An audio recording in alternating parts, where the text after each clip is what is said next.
आपने ईसा मसीह की दोनों उंगलियां हमेशा ऐसी देखी होंगी। ये दो उंगलियां, ये उंगली जो है ये वैष्णवी तत्व को रिप्रेजेंट करती है, नाभि चक्र को, और ये विराट को। ये अब आप सहयोग में समझ सकते हैं। अगर किसी का गला खराब हो जाए तो फौरन यहाँ पकड़ा जाएगी। ये दो उंगलियां रखते हैं कि इसके सिवा बाकी तो उनके सब हैं ही हाथ में चीजें, ये और ये स्वयं उनकी उंगली है जिसे हम आज्ञा चक्र कहते हैं। अब जो हम कह रहे हैं वो सच है या झूठ है, इसकी प्रचिति आपको पार हुए बगैर नहीं आ गई, लेकिन इसके लिए आप अपने को खुला रखें। और अगर आप लोग सब पार हो गए और उसमें स्टेडी हो गए तो आप खुद समझिएगा कि हमने एक भी अक्षर आपसे झूठ नहीं बोला, और हम कभी भी झूठ नहीं बोलेंगे, चाहे आप हमें सूली पे चढ़ा दें। सबसे ऊंचे में सहस्त्रार का स्थान है, यहाँ पर कल्कि का अवतरण है। कल्कि का मतलब है कलेक्टिव कॉन्शियसनेस, सामूहिक चेतना, और जितने भी सहज योगी हैं वही कल्कि के अंग प्रत्यंग हैं। ये कल युग में ही आने वाला है और वो अवतरण शुरू हो गया। आप देखते हैं कि इतने सहयोगी संसार में हो गए। यही आदि शक्ति का भी स्थान है, और यहीं पे ब्रह्म का भेद होता है। यहीं पे जो आखिरी द्वार है जिसे कि ब्रह्मरंध्र कहता है वो खुल जाता है, और ब्रह्म की जो विश्वव्यापी शक्ति है उसमें मनुष्य उतर जाता है। इसी को लोग बैप्टिज्म कहते हैं। यही कुंडलिनी की शक्ति भेदने वाली चीज है।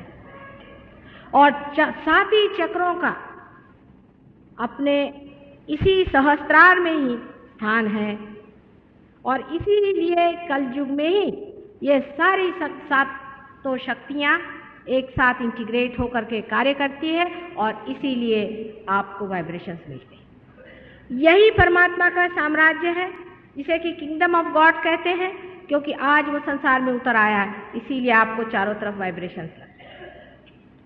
बहुत से लोग मुझसे कहते हैं कि ये तो माता जी पहले 2 ही 4 को मिलता था, क्योंकि अब साक्षात वो अपना सारा ही लेकर यहाँ पहुंची गए, तो अब आपको लगेगा नहीं तो क्या होगा।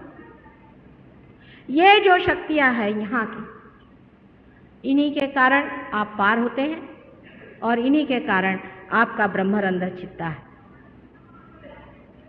अब ये सारी बातें मैंने जो आपको कुंडलिनी के बारे में बताई हैं, वो कुंडलिनी हमारे त्रिकोणाकार अस्थि में बैठी है। वो अत्यंत सूक्ष्म है, वो आसानी से नहीं उठती है, लेकिन अगर कोई जानकार हो और जिसे वो जानती है, अनादि काल से जब वो जानती है कि ऐसी कोई चीज़ हमारे सामने खड़ी, तो अकस्मात उठकर खड़ी हो जाती है। और इसीलिए ये सहज योग एकदम से जिसे जेट कुंडलिनी हो गई।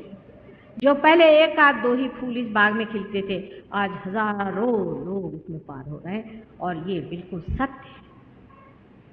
सत्य को अपनाना चाहिए, आपको पाना चाहिए आपकी शक्ति, क्योंकि अनेक बार इसका वचन मिला था, अनेक बार कहा गया था कि इसे आप पाइएगा।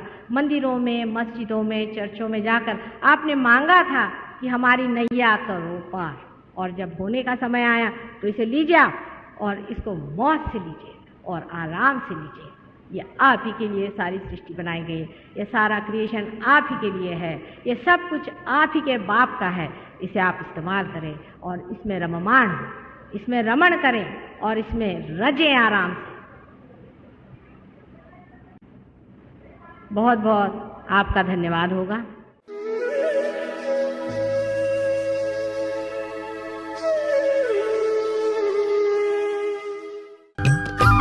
सब्सक्राइब कीजिए कुंडलिनी जागरण को और प्रेस कीजिए बेल आइकन को, जिससे कि आपको मिल सके हमारी लेटेस्ट वीडियो सबसे पहले।